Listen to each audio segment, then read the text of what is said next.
Welcome to English Baba channel. Class 6 history से chapter number 9 है new empires and kingdoms. आज हम करेंगे इसके एनसीईआरटी सॉल्यूशन और क्वेश्चन आंसर। तो जल्दी से वीडियो को लाइक कर दो। आई होप चिल्ड्रन आपने वीडियो को लाइक कर दिया है और अभी तक चैनल को सब्सक्राइब नहीं किया तो सब्सक्राइब कर दो सो दैट आपको हमारे सारे अपडेट्स मिलते रहे। क्वेश्चन नंबर 1 देखिए जो कि है ट्रू फॉल्स की फॉर्म में। हरिसेना कंपोज्ड अ प्रशस्ति इन प्रेज ऑफ गौतमी पुत्र श्री सताकर्णी।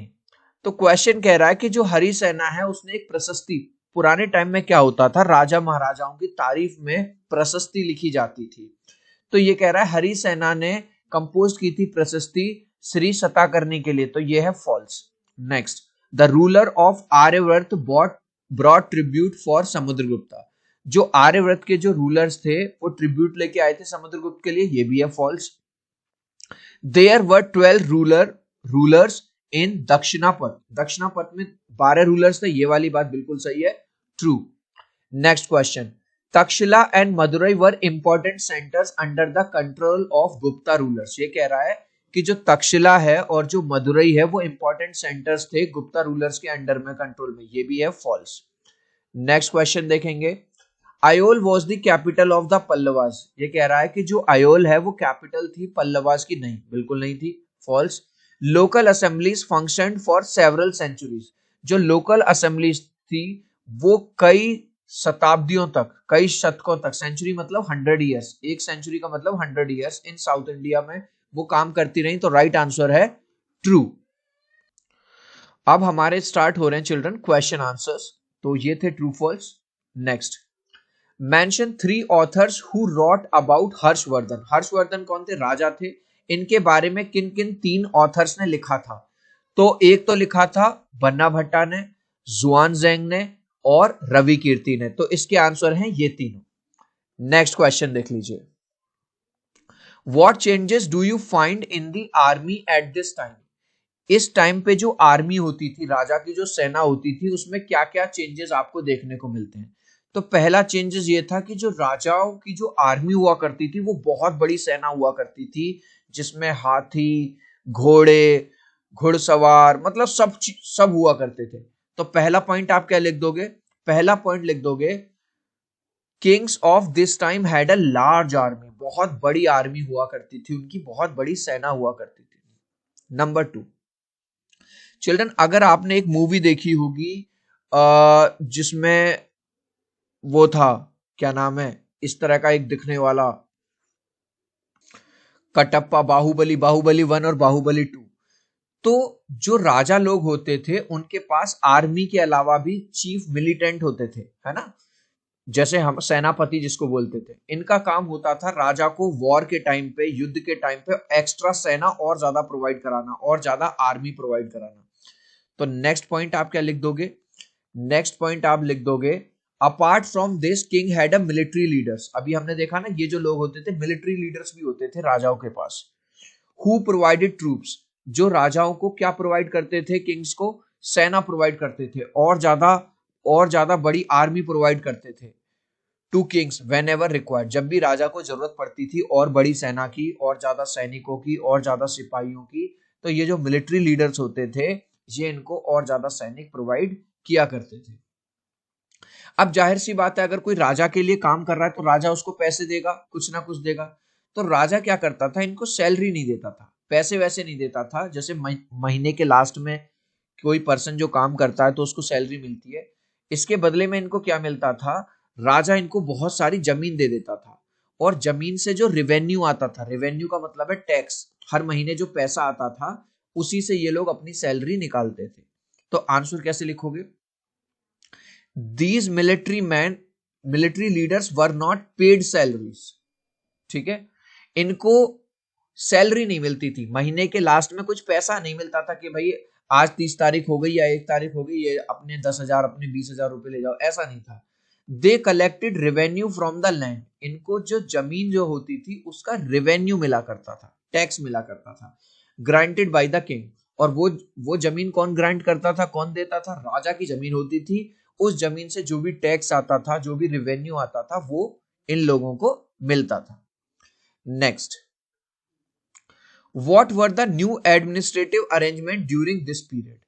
अब एडमिनिस्ट्रेटिव पीरियड कैसे थे? Number one, some important administrative post were hereditary. अब हेरिडिटरी का मतलब क्या होता है? हेरिडिटरी का मतलब होता है कि दादा ने जो काम किया उसके बाद वो उसके बेटे को मिल गया, यानी कि पापा को, पापा के बाद उसके बेटे को मिल गया, उसके बाद उसके बेटे को मिल गया। इस तरह से ये जो पोस्ट है ये चलती रहती थी, मतलब एक पीढ़ी से दूसरी पीढ़ी तक।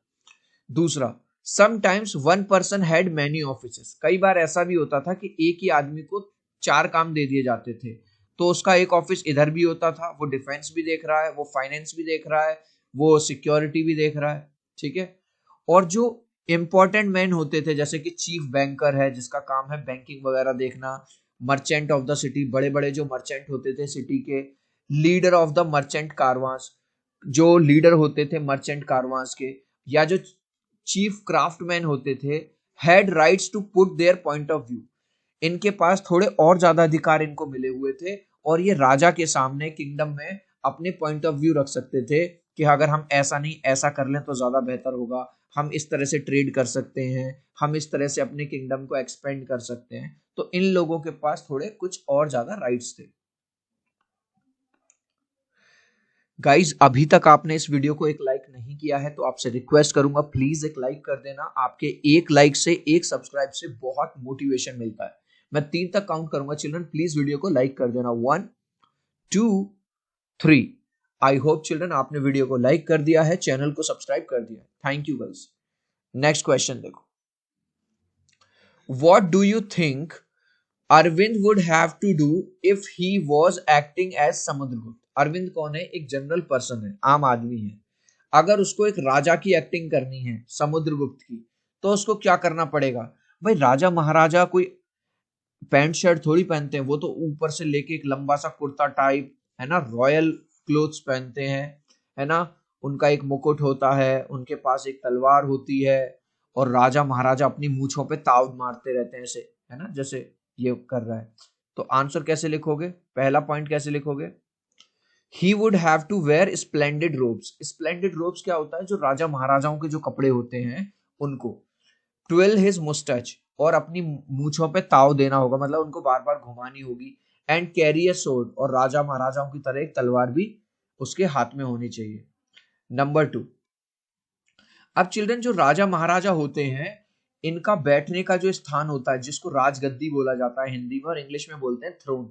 इनके पास बड़ा सा थ्रोन होता है जिसके ऊपर ये बैठते हैं। तो अरविंद को किस पे बैठना होगा? थ्रोन पे बैठना होगा। दूसरा, जो समुद्रगुप्त राजा थे वो म्यूजिक में बहुत इंटरेस्ट लेते थे, तो एक इंस्ट्रूमेंट होता है वीणा, वो उसको प्ले करते थे, जैसा कि यहाँ पे आपको दिखाई दे रहा है।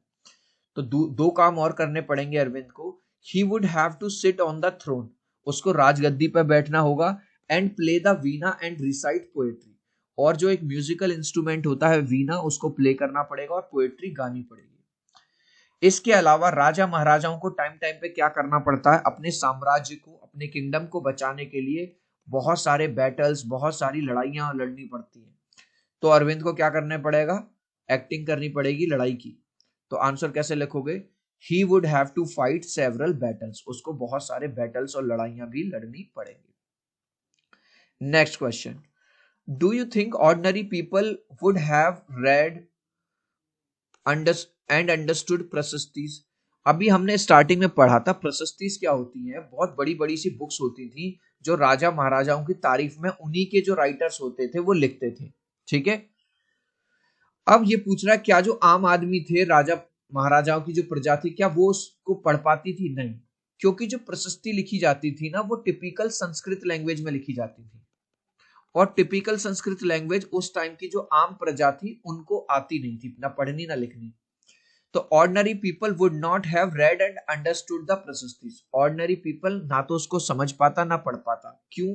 सिंस का मतलब है यहाँ पे क्योंकि Sanskrit is not the language of ordinary people, क्योंकि प्रशस्तिस जो थी संस्कृत में लिखी जाती थी और वो ऑर्डिनरी लोगों की लैंग्वेज नहीं थी, उनको वो पढ़ना लिखना नहीं आता था। चिल्ड्रन, इस लास्ट क्वेश्चन का आंसर आप मुझे दोगे कमेंट सेक्शन में, देखूंगा कितने बच्चे राइट आंसर देंगे। Kings of this time had dash army. इस टाइम के जो राजा थे जो हमने चैप्टर में पढ़ा, उनके पास कैसी आर्मी होती थी? छोटी सी आर्मी होती थी, छोटी सेना, या बड़ी आर्मी होती थी उसमें, या उनके पास कोई आर्मी नहीं होती थी? आप चाहो तो अपने आंसर में ए, बी या सी लिख देना कमेंट में, मैं समझ जाऊंगा। सो आई होप मेरा ये छोटा सा वीडियो आपको बहुत अच्छा लगा होगा। प्लीज वीडियो को लाइक कर देना, चैनल को सब्सक्राइब कर देना। अब हम मिलते हैं अगले वीडियो में। Bye bye.